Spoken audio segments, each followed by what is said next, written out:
right, all right. Welcome in, fam. Good to be with you guys again here on Mount Polumbus Speaks. We'll do a little daily debrief, and it's combine season. So we got NFL news rolling, and my heart is happy. Always going to be a ton of information coming out of the combine, whether that's players that performed well, whether that's players that did not perform well, or really the bigger scoop comes from the conversations from the GMs and the agents and the players, all the illegal stuff that is going on behind the scenes. So we'll get to all that.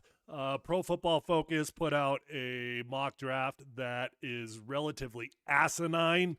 It involves Shedeur Sanders or a lack thereof, and we're going to talk about that a little bit.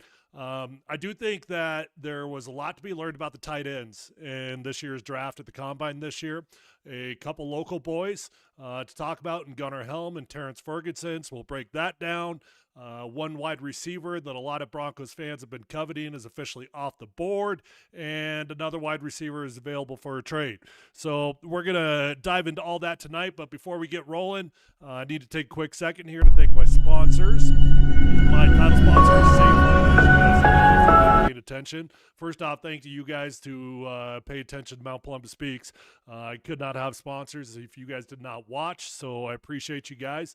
But I'm also very, very grateful to Safeway, who I've been working with now for 5 or 6 years in various forms and charity aspects and business aspects, and I could not be more fired up to work with such an incredible company. They've donated over $600,000, maybe $700,000 to ovarian cancer awareness in honor of my mom, Nancy, who passed away from stage 4 ovarian cancer. But that's just the good stuff. From the business aspect, you've got to taste the difference when you shop at Safeway versus their competitors. The fresh foods, local flavors, they cut their fruits fresh in store every single day. They've got an incredible app that if you don't have on your phone, you're missing out. Go download the Safeway app today. You can skip all the delivery service apps and order directly on your phone. You're going to say, first off, you're going to save a boatload of money. Second off, they make it super easy.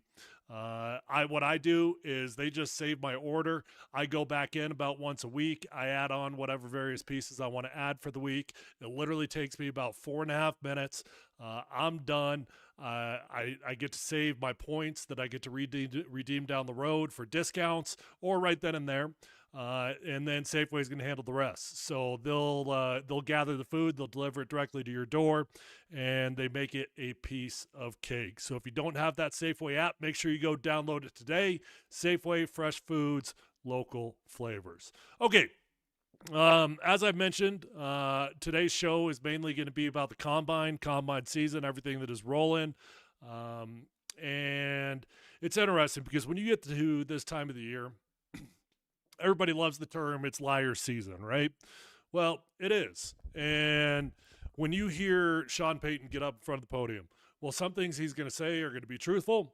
Some things he's going to say are going to be things that he wants other teams to think, try to get people off his scent, whatever they might really be looking at in the draft. And every GM, every head coach is doing the exact same thing.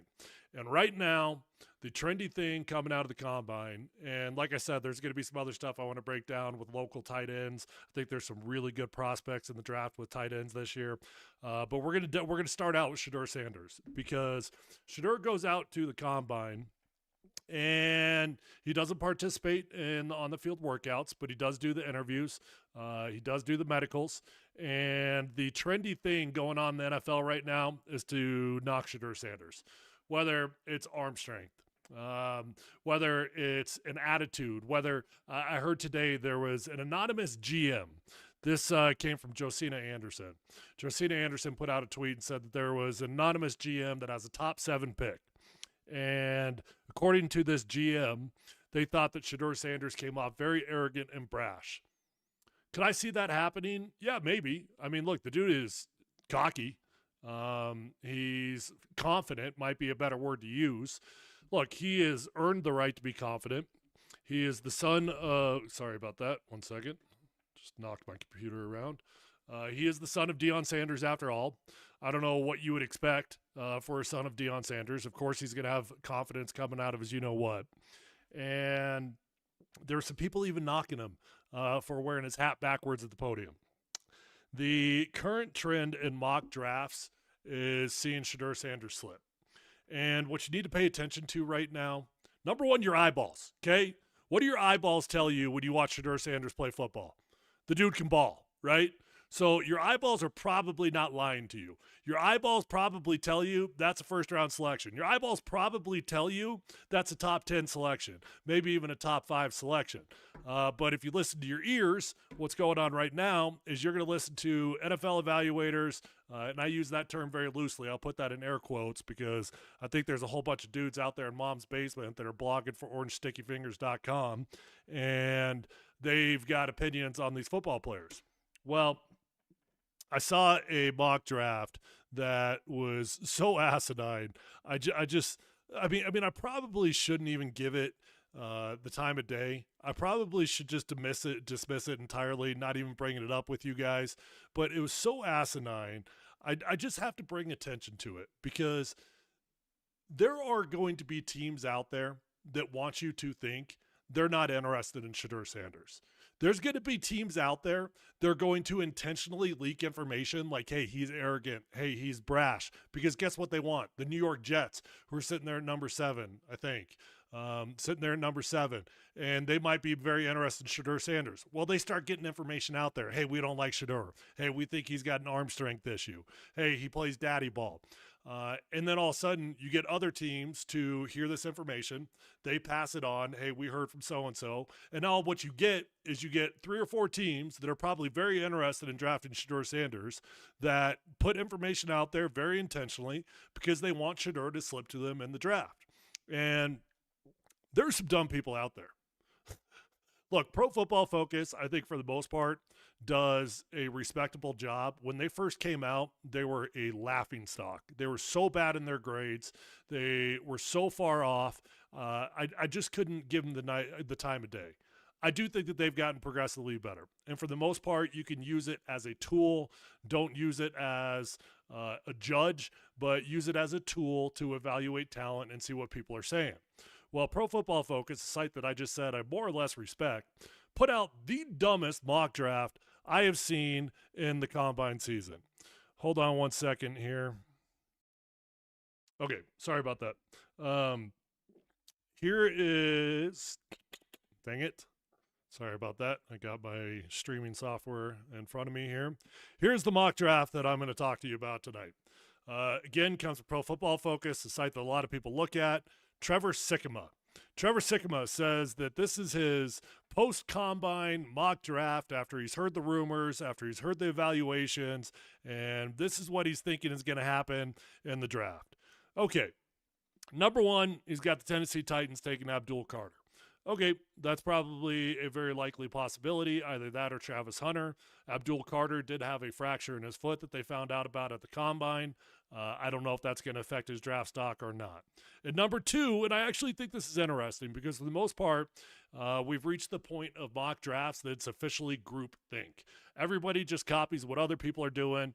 And up until now, everybody had 1 and 2 taking non-quarterbacks. And I'm like, well, hold on, wait a second. Do the Tennessee Titans love Will Levis?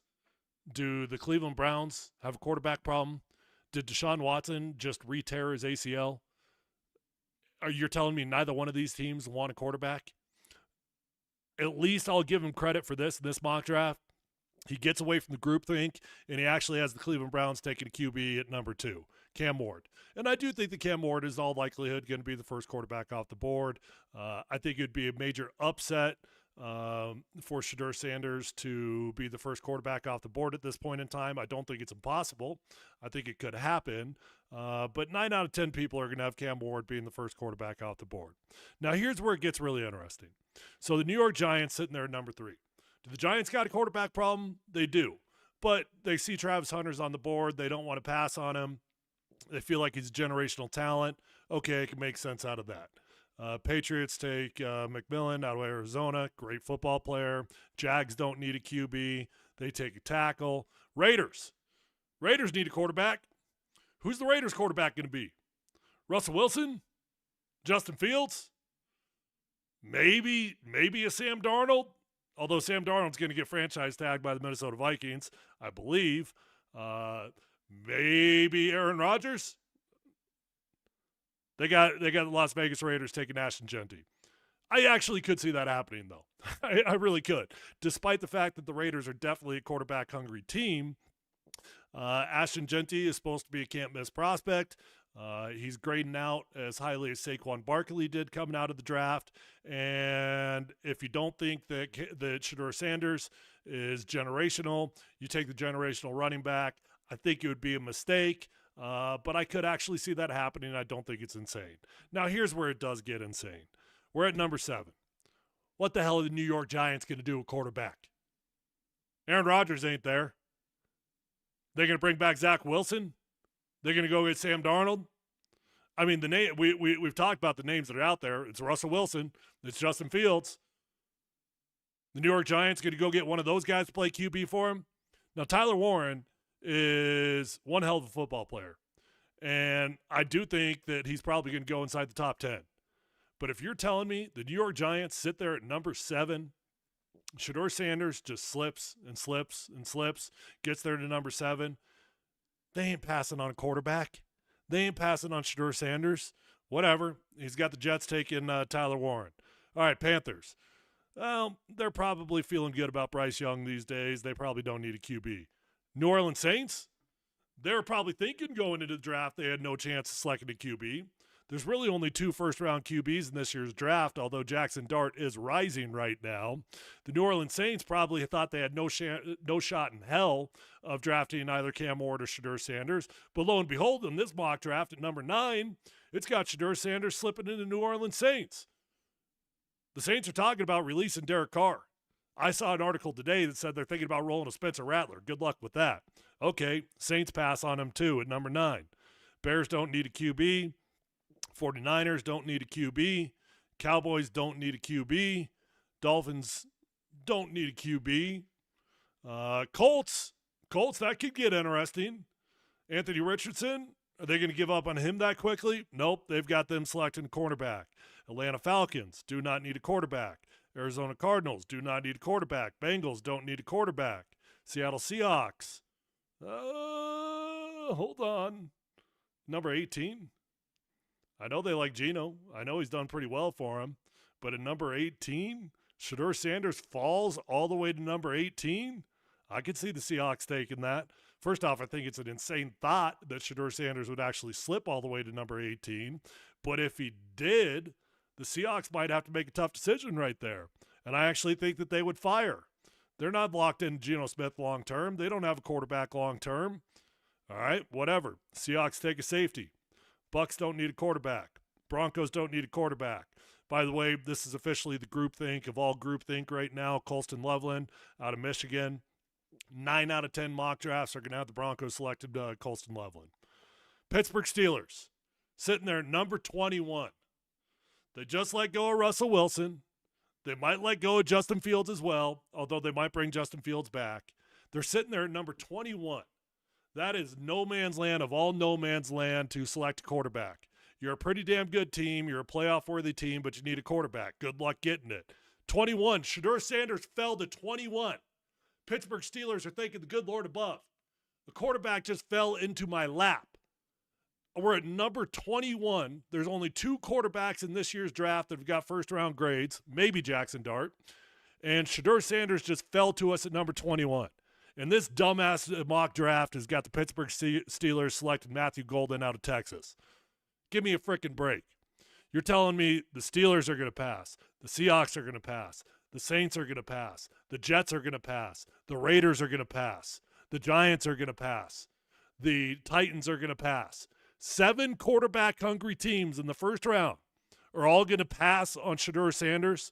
All right, well, let's keep going. Certainly, he's got somebody trading back into the first round to select Shedeur Sanders, right? Chargers don't need a QB. Packers don't need a QB. Vikings don't need a QB. Texans don't need a QB. Rams, they just brought back Matthew Stafford. Baltimore Ravens don't need a quarterback. Lions don't need a quarterback. Commanders don't need a quarterback. Bills don't need a quarterback. Chiefs don't need a quarterback. Eagles do not need a quarterback. This dumbass draft, mock draft from Pro Football Focus, whom a lot of people look at as the gold standard when it comes to player ratings, this dumbass draft has got Shedeur Sanders slipping out of the first round. Look, You can come at me with realistic concerns about Shedeur Sanders' arm strength. You can come at me with realistic concerns about his arrogance, his cockiness, whatever you want to say. But there is no chance on God's green girth. And I guess come at me, mark the tape here, find me after the draft if I'm wrong. But there is no chance on God's green earth that Shedeur Sanders is slipping out of the first round. Definitely not without a quarterback jumping him. Now, if you were to tell me that Jackson Dart's combine performance was so good that they just decide, okay, Jackson Dart is now the second quarterback off the board, and only 2 QBs go in the first round, maybe I could see that scenario. But this dumbass mock draft has only got 1 quarterback going in the first round, and you got at least 7 quarterback-hungry teams that are all desperate for a QB, all passing on Shedeur Sanders. All passing on Jackson Dart as well at the same time. Give me a freaking break. It's an absolute joke. Shedeur Sanders will not go outside the first round. Shedeur Sanders will not go outside the top 10. Mark my words. Mark the tape. I don't care if I'm wrong. If I am wrong, this world is a bunch of idiots. Trust your eyeballs. Shedeur Sanders can play football. Simple as that. All right. There was a trade over the weekend that I found pretty damn interesting. Deebo Samuel gets traded from the San Francisco 49ers to the Washington Commanders. What's the going rate for Deebo Samuel these days? Turns out it's a 5th rounder. What's the one word that you've heard come out of the Denver Broncos' mouth more than any other? Joker. Sean Payton won't shut up about a joker. George Payton won't shut up about a joker. It's all they can talk about. Joker this, joker that. Adam Schefter did say on our station that the Denver Broncos were indeed interested, the Denver Broncos did indeed have conversations with the 49ers about trading for Deebo Samuel. They made a decision that they're going to go ahead and pass on him because they felt like there's going to be better options out there in the draft, or maybe it's going to be in free agency. And I'm going to sit here and tell you, I know I'm on an island on this. I know everybody's telling you that Deebo's over the hill. I know everybody's telling you that Deebo's too expensive. You're telling me the Washington Commanders with Jaden Daniels and Cliff Kingsbury just got Deebo Samuel for a 5th rounder and the Broncos thought that the price was too heavy for that? Deebo Samuel is the joker of the NFL. He is the best joker in the NFL. I know he had a down year. I know he's got injury concerns. I know he's getting a little bit older. I don't give a rat's ass. Deebo Samuel is the best joker in the NFL. Don't listen to what anybody else is telling you. The dude can do things on a football field in a more versatile way than any other joker that's currently in the NFL. Now, maybe the Broncos got their eyes on a young guy in the draft that they feel like can do a good job at it. I know Marvin Mims did a respectable job at it, but here's the deal. Deebo Samuel is the joker. Marvin Mims just plays the joker position. And I'm not hating on Marvin Mims, but he ain't Deebo Samuel. So what everybody's going to tell you is, oh, the money. Oh, the money.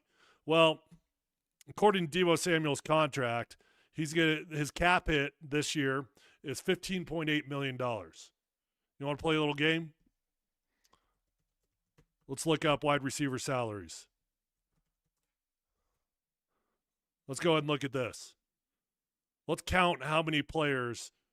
That's their total deal. Dang it. That's not what I want. Hold on.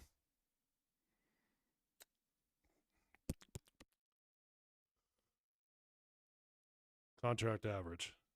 This is what I want. There are currently 27 players in the NFL making more than what Deebo Samuel is going to make next year. Now, I know that if Deebo's going to want a new contract, and that's fine. But here's the deal. Courtland Sutton wants a new contract because he's currently the 28th highest paid wide receiver in the NFL. Courtland might not be a top 5 wide receiver, might not even be a top 10 wide receiver, but he damn sure ain't the number 28th wide receiver in the NFL. And I understand why he wants a new contract. I understand why he feels like he's underpaid. But Deebo's deal, when he gets a new contract, he's not going to get this. He's not getting 35 per. He's not going to get 38 per like Jamar Chase might get, or 36 per like Jamar Chase might get. He's not going to get 30. He's not going to get 28. He's not going to get 27. Deebo Samuel might get somewhere in this market right here. Okay, that's his annual average. I showed you his cap hit earlier. He might get somewhere in the $23 to $25 million range per year. My opinion, you could extend Courtland Sutton, you could give Deebo Samuel a new contract, and you more or less get a 2-for-1 price. You got guys making $35 million per year. That's the going rate for the new wide receivers. So I do think the Broncos made a mistake in passing on Deebo Samuel. I do. I understand that more people are going to tell you that Deebo Samuel is over the hill. More people are going to tell you that he can't play football anymore. More people are going to tell you he's not worth it. But for a freaking fifth rounder, you couldn't see it out. And in theory, you could make him play it out the last year if you really wanted to. You'd probably get an unhappy camper. But you could do that if you really wanted to. I don't know. I just see a fifth rounder. Shoot, I got traded for a sixth rounder. Tyler Polumbus got traded for a sixth rounder. All Deebo Samuel cost was a fifth, and that was too much. I think the Broncos made a mistake. I think the Commanders just got significantly better, and I think Cliff Kingsbury is going to know what to do with Deebo Samuel. So it's going to be really, really fascinating to see how that works next year out there in Washington. Okay. All right, last thing I want to hit on with you guys here tonight before we get out of here, and you guys can enjoy the rest of your night. I don't know what's going on with this weather out there. I don't know how bad this snowstorm's supposed to be. Hopefully it's not too crazy, but it's getting freezing out there real quick. I do want to talk about the tight end situation. Obviously, the Broncos have got three primary needs on offense. They need wide receiver help, they need tight end help, they need running back help, okay? And my opinion, they should draft a tight end. They should sign a tight end in free agency. They should draft a running back. They should sign a running back in free agency. And they should draft a wide receiver. Wide receiver prices are just so expensive for the free agents that are out there. I just don't think it's going to be worth it. You could probably get similar players in the draft. They're going to be much, much cheaper. But if you follow the lazy mock drafts that I was telling you guys about, 9 out of 10 mock drafts are going to have the Denver Broncos selecting Colston Loveland. Now, I do like Colston Loveland. I like Colston Loveland a lot, but he is coming off an injury that might scare some folks. We've had some past here in Denver selecting tight ends with injury concerns. It has not worked out very well for us, so I know that's scaring some folks. I think Colston Loveland is a very legitimate prospect for the Broncos, but generally speaking, drafting a tight end in the first round is a bad idea. If you draft a tight end in the first round, he probably needs to be on a Hall of Fame type of trajectory. That's how good he needs to be. That's how rare it is to actually select a tight end in the first round. Kyle Pitts, that ain't working out too good for Atlanta. Tyler Warren's probably going to go in the top 10, and he's probably worth it, but we'll see if it's worth it in the long run. I'm okay if the Broncos want to select Colston Loveland with their pick at number 20. I'm not going to hate it, but here's what I do want to tell you. There's some other names that you need to keep an eye on, and there's two local kids that I think would make a lot of sense for the Denver Broncos. The first guy is this guy right here, Terrence Ferguson. Terrence Ferguson went to Heritage High School, plays for Oregon, apparently is the most athletic tight end in the draft. Terrence Ferguson ran a 4.63 40. He also he jumped, he jumped 39 inches at the combine, broad jump of 10 feet 2 inches. He absolutely crushed it at the combine. Now, from what I've heard about Terrence Ferguson, he's going to be a relatively high day 2 pick. So could you get him in the third round? Maybe. Might be a second rounder. At the lowest, you're looking at a fourth rounder. You could select Colston Loveland in the first round, or you could wait and you can get the most athletic tight end in the draft, maybe late second, maybe early third, somewhere in that ballpark. I think he's a guy that you should keep your eyes on.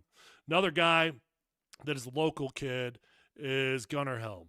Now, let's see, is Gunnar Helm even listed here? No, he's not.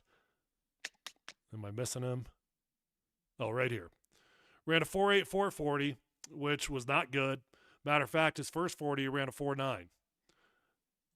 Let me try to Google something here really quickly for you. Gunnar Helm ankle injury.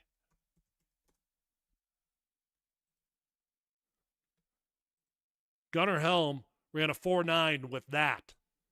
His first attempt at the 40, I guess he had a false start or something. He tripped, he sprained his ankle, and he fought through it. He didn't tell anybody. He ran a 4.9, and it was a laughing stock. Offensive linemen are running faster than a 4.9. Well, he ran with that. That's what he was running with. He ran a 4.9, and then he actually improved it. He ran a 4.8 his second go around, and he didn't tell anybody about his injury until after the combine was over. The dude's clearly tough as hell. I don't know how fast he's going to be. I would guess he's going to be a high 4.7s type of guy.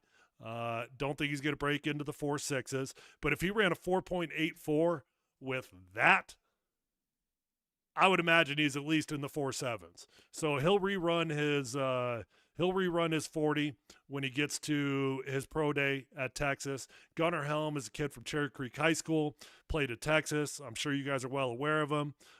His vertical was not particularly good. He jumped 30 inches. I mean, none of his numbers are good because he had that. That's why his numbers are not any good. I tell him he's an idiot for fighting through that. He should have pulled himself out the second he realized that he had a sprained ankle. But he's tough as nails, and he fought through it, and I respect that. He didn't want any excuses. He thought it was an opportunity of his life, and he went for it. 6'5", 240 pounds. I don't know where Gunnar's going to get drafted. If I had to guess, maybe a fourth rounder, but I think you're going to get pretty good value out of him. If you're asking me today where I'm leaning for the Broncos, I think I would actually say let's select not a quarterback, I'm sorry. Let's select a wide receiver. Let's select Luther Burden. Let's select Emeka Egbuka. Let's select one of these guys. There's 2 or 3 other guys that are going to be on the board in the first round. Colson Levin, you want to take him, fine. I ain't mad at you. I just think you're going to get similar value, similar type of players in the second, third, and fourth rounds at the tight end spot that for a position that you generally do not want to draft overly high, you can pass on it.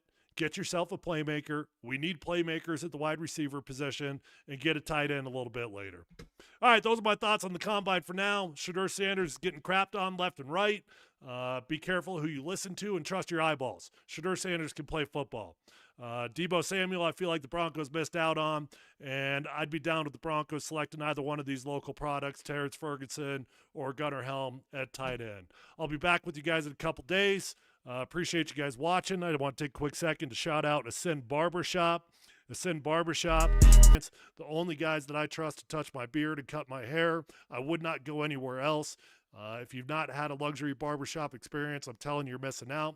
If you're in the Parker area, go to Ascend Barbershop and let them know that your friend Tyler sent you on over. All right, love you guys. I'll be